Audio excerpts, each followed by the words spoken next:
The sun burned through the thick Georgia air, casting long shadows on the worn asphalt of a small-town gas station. A young black man named Darnell, dressed in work overalls, stained from his job at the auto shop, waited patiently in line to pay for a bottle of water and a cheap sandwich. The store's fluorescent lights flickered slightly, humming like a tired sigh.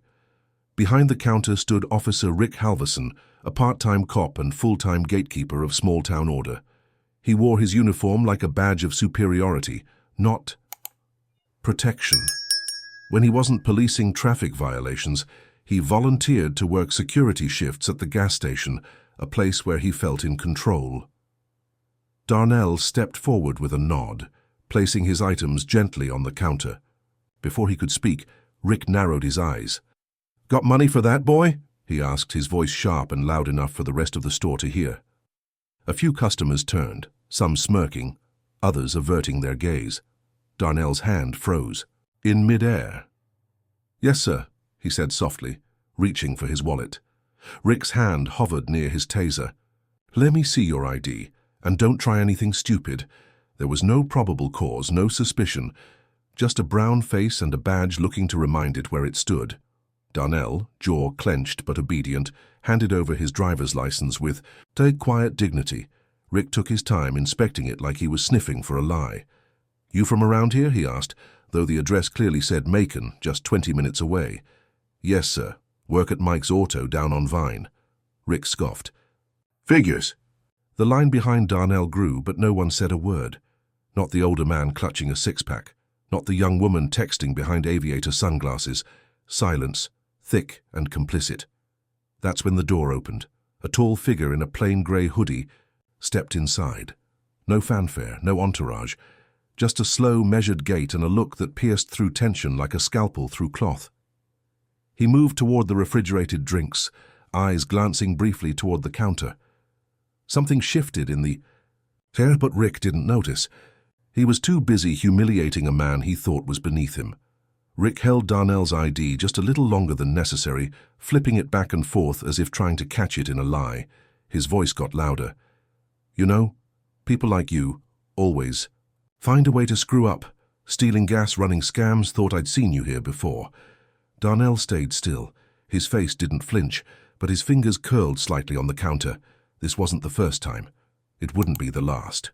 But today felt different. He just didn't know why. "Sir, I've never stolen anything in my life. I just want to pay and get back to work." Rick leaned in, breath stale with coffee and chewing tobacco. "Don't get smart. You think that attitude's going to help you when the cuffs come out?" A woman in the aisle paused, holding a gallon of milk. She glanced at Darnell, then at Rick, then quickly looked away. A teen boy behind her laughed nervously. No one stepped in. No one ever did. The silence of the store was broken only by the humming refrigerator and Rick's performative authority. He tossed the ID back at Darnell like it was trash. It fluttered to the floor. "Pick it up," he snapped, "and be quick." "About it." Darnell bent down slowly, pride cracking like glass inside him. When he stood, Rick had already moved to block the payment terminal. "I'm going to need to search your bag." "There's no bag, just my lunchbox." "Yeah? Open it."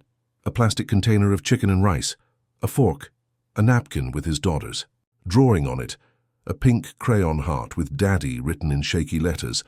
Rick held it up for the crowd to see. Cute, real touching. The laughter this time wasn't nervous. It was cruel. But from the back, the tall man in the hoodie had stopped walking. He was now facing the counter, arms folded, eyes locked onto Rick with calm intensity. Like a lion watching a jackal bark. Rick still didn't notice. "All right, now get out of here before I call back up." Darnell took his food and ID, shame pressing, on his shoulders like an iron weight. As he turned to leave, the man in the hoodie stepped forward and spoke. 3 words, low, clear, and echoing with something old and dangerous. "Is there a problem?" Rick turned, ready to bark, then froze. The man lowered his hood and the room fell silent. It was as if the very air shifted. When Samuel L. Jackson pulled down his hood, there was no need for introduction. The crowd knew. The silence deepened, thick with disbelief and an undercurrent of recognition. Even the humming refrigerator seemed to quiet itself. Rick blinked. Once, twice. The bravado drained from his face like water through a sieve. He opened his mouth, but nothing came out. Samuel's eyes didn't blink. They didn't need to. He took a slow step forward, his voice calm but cut with iron. "I asked you a question," he said, his tone precise. "Is there a problem here?" "Officer," Rick stammered, his posture shifting. No problem. Just doing my job, sir." Samuel raised an eyebrow, barely nodding toward Darnell. "Your job involves public shaming now, harassing a man for buying his lunch." Rick chuckled nervously, hoping charm would work where power just failed. It was just a routine check, standard procedure." Samuel's lips tightened, the same way they did in movies just before hell broke loose. "I've seen a lot of procedures in my time," he said. "None of them involve humiliating a man because of the color of his skin." The woman with the milk was frozen in place, her eyes wide. The teenage boy looked like he'd just swallowed a rock. Even the cashier, who'd said nothing all along, now stood like a ghost. Samuel turned toward Darnell, giving him the respect Rick never offered. A full look, eye to eye. "You all right, son?" he asked, voice softer now. Darnell nodded slowly, as if unsure what world he had stepped into. Yeah, I think so." Samuel gave a small nod. Then, without looking back, he stepped fully between Darnell and Rick like a shield. "I suggest you step aside, officer," Samuel said, "unless you'd like to be on every screen in America by sundown." Rick hesitated, then moved, slowly, like a man walking away from a ledge. Samuel turned, took Darnell's items, and placed a 20 on the counter. "This one's on me." He handed Darnell his food and dignity. The store, still frozen, watched as the legend walked beside the mechanic toward the door. But before stepping out, Samuel turned back. His eyes scanned every face, and for the first time that day, the silence wasn't oppressive. It was reverence. Samuel L. Jackson didn't leave. Not yet. As the door creaked behind Darnell, Samuel paused just under the flickering light. His shadow stretched long across the tiled floor, like a line drawn in moral sand. He turned back toward Rick. "You know, there's something I can't stand," he said slowly, voice steady and smooth, like molasses over fire. "It's not hate. Hate, I understand, it's easy, primal, but cowardice, and that's something else." Rick tried to gather himself, reaching for whatever shreds of authority he thought he had left. "Mr. Jackson, look, I don't want any trouble. This is all a misunderstanding." Samuel took a step closer. "Just one. Trouble," he repeated. "You are the trouble." He didn't raise his voice. He didn't need to. His words filled the space like thunder on the horizon. "I've watched men like you my whole life, men who wear a badge like armor but use it like a weapon. You humiliate, intimidate, and then hide behind policies you don't even understand." Rick swallowed. His badge suddenly felt too heavy on his chest. "You think this little power trip won't catch up to you? That people won't remember?" Samuel continued. "Let me tell you something, officer. Every man you ever humiliated carries that moment with him. Every child who saw their parent disrespected. They carry that shame, that anger." A pause. "And now, so does everyone watching." He raised his phone slowly. Recording had started the moment Rick opened his mouth. The cashier gasped. A soft murmur swept the store. Suddenly, Rick's face was not just a scowl under fluorescent lights. It was evidence. Rick reached for his radio, desperate for an exit. I need to report an incident." "No," Samuel cut in. "The incident is you." Another step forward. "Call your supervisor now." Rick hesitated. "I said now." The authority in Samuel's voice was absolute. No theatrics, just truth backed by years of righteous fire and lived experience. Rick radioed in, voice trembling. As the dispatcher replied, Samuel turned once more. To the onlookers, "Everyone in this store just witnessed a man abuse his position." You all stood silent. That silence, it's not neutral, it's permission. A few looked away. One woman wiped a tear. The teen dropped his phone. "This ends today," Samuel finished. The confrontation was over, but the reckoning had just begun. While Rick fumbled through his radio call, trying to make sense of a situation he no longer controlled, Samuel stepped aside and leaned against the counter. His calm now felt even heavier than his fury, a stillness born of experience, of thousands, of moments like this one. When the supervisor arrived, Lieutenant Karen Blythe, a tired woman with more politics in her posture than purpose, Samuel didn't waste time. He laid out everything: the unprovoked ID check, the public humiliation, the racial undertone that stank like rot under fresh paint. Lieutenant Blythe listened, nodding, eyes darting between Samuel and Rick, like she was calculating exposure. "This will be investigated," she said flatly. Samuel's voice cut through her script. "I'm not interested in a file that ends up in a drawer." Darnell, now standing, outside but visible through the glass, watched the exchange with a quiet fire in his eyes. "Because see," Samuel continued, "this ain't about just one man with a badge. It's about what that badge lets you do and who it lets you do it to." He gestured to the cashier. "You saw it, you didn't speak. Then to the woman with the milk. You watched it and walked away. And then to Lieutenant Blythe. And you're the reason they think they can get away with it." The silence in the store was now different. Not quiet. Heavy. Awkward. The truth had been dragged into the open, bleeding and undeniable. Samuel reached into his coat and pulled out a folded newspaper clipping. He placed it gently on the counter. It was an article, 5 years old, about a young black mechanic falsely accused of stealing gas from the very same store. His name was Marcus. He'd lost his job, his house. Later, he took his own life. Samuel's voice dropped. He was Darnell's older brother. Gasps rippled through the store like aftershocks. "No one filmed that day," Samuel added. "No one spoke up. That boy died carrying shame that didn't belong to him." He turned toward Rick one last time. "You didn't just humiliate her, man. You reopened a wound this town never had the courage to treat." Rick looked like he might collapse, and then Samuel faced the room again. "This place is sick," he said. "Not just the system. The silence, the indifference, the shrugging, that's the real infection." For a moment no one moved, because in that moment no one could pretend they hadn't seen. Justice didn't come with handcuffs. It came with doors opening, doors long-nailed shut. The workshop was the first of them. 3 weeks after the incident, a crowd gathered at a once-abandoned warehouse just off Main Street. Bright banners read, "Marcus and Darnell Auto Restoration." It was more than a garage, it was a symbol. A place where skills became pride, where young black men could learn, work, and be respected.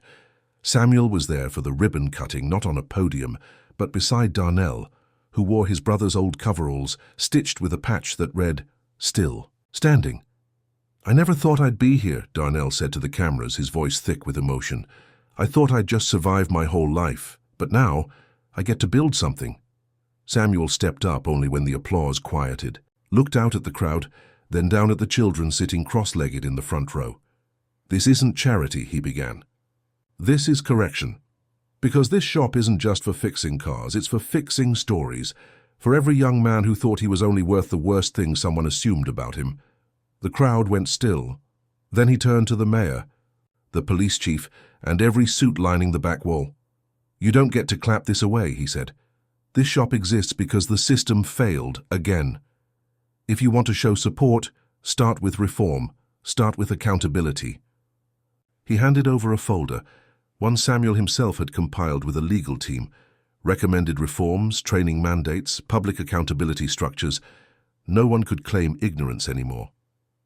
Later that day, Darnell found himself walking the new garage, with a small boy trailing behind him, maybe 8 years old, eyes wide. "You really gonna teach people?" the boy asked. Darnell knelt. "Yeah, I'm gonna teach people who nobody ever gave a chance," the boy nodded. "Can I come?" "You already did, little man," Darnell smiled. "You already did." Darnell's world didn't just change, it opened. The days that followed were filled with more than press coverage or public praise. They were filled with the sound of hammers, of wrenches turning, of voices echoing through a space that once stood silent. The garage buzzed with life. Young men and women, high school dropouts, ex-cons, single parents. People who'd once been discarded now finding purpose beneath the hood of a car. Every wall in the shop bore a quote from Marcus. Simple things, he used to say, scribbled in old notebooks Darnell had once tucked away out of grief. Now they served as gospel. Work hard, work honest, and don't ever let them define you. Community members began showing up too, not out of guilt, but to help. Retired mechanics volunteered, churches sent food, local shops donated supplies. The gas station across town under new management offered free fuel to anyone training at the workshop. Even the police, pressured by growing activism and now led by a freshly appointed chief, sent their cadets to sit through anti-bias training developed with Samuel's team. Not all were happy about it, but the tide was changing. As for Darnell, his life became something he never thought possible. He was no longer just Marcus's little brother, or the kid who got pulled aside just in case. He was a business owner, a mentor, a man with a mission. He paid off his mother's house, hired his cousin who'd been laid off, created a scholarship fund for kids who wanted to pursue mechanics or engineering. And every evening after closing the shop, he sat on the steps and watched the sun set over the town that once tried to swallow him. He didn't feel small anymore. One night as he locked up, he found a package taped to the door. Inside was a framed photo of Marcus smiling beneath a Mustang he'd once rebuilt with Darnell. Tucked behind the frame was a note. No signature, just handwriting Darnell instantly recognized. Your brother built the car. You built the road. Now keep driving. He didn't need to ask who left it. When Samuel L. Jackson finally stepped in front of the cameras again, it wasn't on a red carpet or a film set. It was on the sidewalk outside the new auto shop, with oil on the pavement and laughter echoing from inside. Reporters had gathered, not for a scandal, but for a moment. Samuel looked tired, but not worn. Steady, as always. His voice cut through the murmuring crowd with the kind of clarity that didn't require volume. People keep asking me why I got involved, he began. Why a Hollywood actor would come to a gas station in Georgia to stand beside a mechanic, he paused. I'll tell you why. He held up the framed photo of Marcus and Darnell. Because this isn't about one man. It's about the story we're all a part of. And too many of us are stuck playing roles we didn't audition for. He turned to the crowd, eyes sharp, voice resonant. Darnell was humiliated for existing in the wrong place with the wrong skin. His brother, Marcus, died because the system told him his life didn't matter, and nobody stopped it. He let that linger. I'm not here to save people. I'm not a damn hero. I'm here to interrupt the silence. To remind folks that justice doesn't start with the courts, it starts with courage. A few people nodded, others wiped away tears. You want to be brave? Samuel continued. Then speak up when it's uncomfortable. Step in when it's risky. And above all, don't confuse peace with silence. Then, looking straight into the camera, he delivered the line that would echo across social media, classrooms, and town halls for years to come. Respect doesn't cost anything, but withholding it costs everything. The crowd erupted. Not with cheers, but with something deeper, conviction.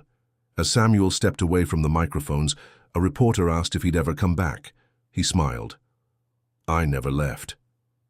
The video of Samuel's speech spread faster than even his harshest movie monologues.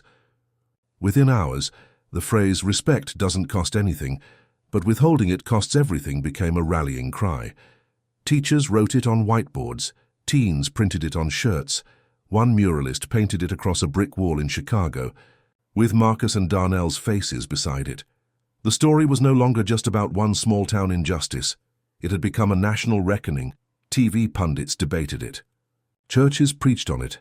Police departments were forced to confront their own unspoken rules, and in Georgia, that quiet auto shop by the edge of town became something more than a business. It became a symbol of what happens when someone stands up and when the world finally decides to listen. Darnell, once just another face among millions struggling to survive the weight of indifference, became a voice. Not because he sought the spotlight, but because his silence had already cost too much. He spoke at high schools, at city councils, at funerals for young men who hadn't been as lucky, and every time he ended with the same line. They tried to break me, my brother, my spirit, but now I build. As for Samuel, he disappeared quietly back into his life. No press tour, no film announcement, just a text to Darnell once a month. Still driving? And always the reply, full speed. Years later, a girl named Mia, whose father had once been saved from jail thanks to Darnell's outreach, would open her own business, a small bakery next to the auto shop. On opening day, she hung a wooden plaque over the door. It read, "This place exists because someone refused to stay silent." And in a corner of the shop, next to a framed photo of Marcus and a dusty old toolbox, hung a signed poster from Samuel L. Jackson, one sentence. One legacy. Justice doesn't wait for perfect men.